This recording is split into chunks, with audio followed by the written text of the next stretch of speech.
বদলে যাচ্ছে স্কুলের চেনা পরিচয়। বহু বছর ধরে যে লোগো স্কুলের ইউনিফর্মে দেখা যেত এবার আর তা থাকবে না। রাজ্যে শিক্ষাক্ষেত্রে বড় সিদ্ধান্তের ঘোষণা করলেন স্কুল শিক্ষামন্ত্রী। কি বদল হচ্ছে, কেন নেওয়া হলো এই সিদ্ধান্ত, দেখুন আজকের এই বিশেষ প্রতিবেদন। নমস্কার বন্ধুরা, আপনারা দেখছেন voice of Bankura, presented by hair junction by Flora. এখন প্রতিটি পরিষেবায় থাকছে আকর্ষণীয় উপহার। রাজ্যে স্কুল ইউনিফর্ম নিয়ে বড় ঘোষণা করলেন স্কুল শিক্ষামন্ত্রী দীপক বর্মন। তিনি জানিয়েছেন, এবার থেকে সরকারি স্কুলে ইউনিফর্মে আর বিশ্ব বাংলার লোগো থাকবে না। এই সিদ্ধান্তের পর রাজ্যের শিক্ষা মহলে নতুন করে শুরু হয়েছে আলোচনা।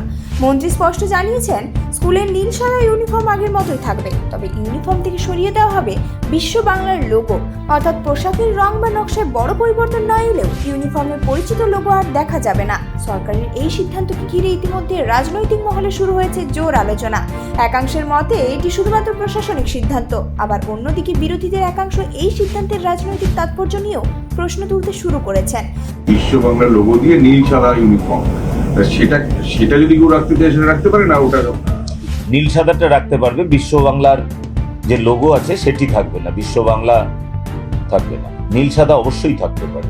আমি যে স্কুলের শিক্ষক ছিলাম, আমার স্কুলে বরাবরই নীল সাদা কালারের ছিল, স্কুল ইউনিফর্ম ছিল, নীল সাদাই ছিল, টিল নাও নীল সাদাই আছে। তাদেরকে আমরা বলেছি যে আপনারা যে আপনাদের অতীত ঐতিহ্য যেটা ছিল সেটাকে যদি আপনারা ফিরিয়ে আনতে চান তো আপনারা আনতে পারেন, তা আপনারা আপনাদের পছন্দের কালার আপনারা দিয়ে দিন, সেটা আমরা বলেছি। হ্যাঁ, স্কুলের উপরে স্বাধীনতা আছে, তারা আমাদের জানাবে এবং তারপরে আমরা ব্যবস্থা নেব। এছাড়া স্কুলের যে রং আছে সেটাও আমরা বলেছি যে আপনারা আপনাদের যে অতীত ঐতিহ্য মেনে আপনারা আপনাদের স্কুল বাড়ির রং আপনারা করতে পারেন। এখন প্রশ্ন উঠছে, কবে থেকে এই নতুন নিয়ম কার্যকর হবে, নতুন ইউনিফর্ম কিভাবে বিতরণ করা হবে এবং ইতিমধ্যে যে ইউনিফর্ম রয়েছে সেগুলির ক্ষেত্রে কি ব্যবস্থা নেওয়া হবে। এই বিষয়গুলি নিয়ে সরকারের তরফে পরবর্তী নির্দেশিকার দিকে নজর রয়েছে স্কুল কর্তৃপক্ষ, ছাত্রছাত্রী এবং অভিভাবকদের।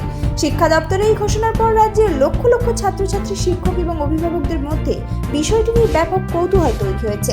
আগামী দিনে এই সিদ্ধান্ত বাস্তবায়ন প্রক্রিয়া কিভাবে এগোয় সেদিকে এখন সকলের নজর। এই ধরনের গুরুত্বপূর্ণ খবর সবার আগে পেতে আমাদের চ্যানেলটি সাবস্ক্রাইব করুন আর ভিডিওটি শেয়ার করতে ভুলবেন না। আপনার মতামত কমেন্টে জানান আর লাইক শেয়ার করে ভয়েস অফ বাঁকুড়ার পাশে থাকুন।